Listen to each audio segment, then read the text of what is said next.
دا کم خلک چې په مشکلاتو کې راګیر دي او غمونو او پریشانو کې راګیر دي او د حل لار ورته نه ده معلومه،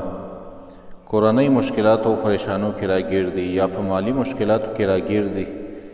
یا د دشمنانو مخالفینو د طرف نه په مشکلاتو او پریشانیو کې راګیر دي او د حل لار ورته نه ده معلومه. د دې په باره کې په حدیث کې یو وظیفه راغلی ده، یو دعا او یو څه کلمات راغلي دي. هغه کلماتو سره الله رب العالمین موږ او ستاسو پریشانۍ او مشکلات ختموي. حدیث کې راځي عبدالله ابن عباس رضی الله تعالی عنه فرمایي ان رسول الله صلی الله علیه وسلم کان یقول عند الكرب، وی رسول الله صلی الله علیه وسلم به د مصیبت په وخت کې دا کلمات ویل چې لا اله الا الله العظیم الحلیم، لا اله الا الله رب العرش العظیم،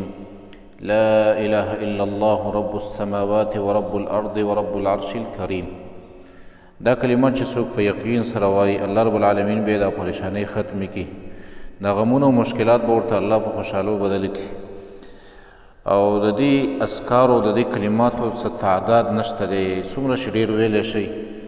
او د دې لپاره څه خاص وخت هم نه دی چې په هغه وخت کې به یې ووایئ.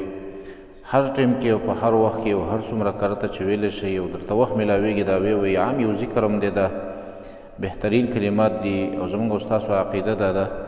چې کوم کلمات او کوم اذکار او کومې دعاګانې د څه دپاره موږ ته رسول الله صلی الله علیه وسلم ښودلي دي، په هغې سره الله پاک زموږ هغه مشکل ختموي او الله پاک زموږ نه هغه پریشاني رفع کوي او پورته کوي.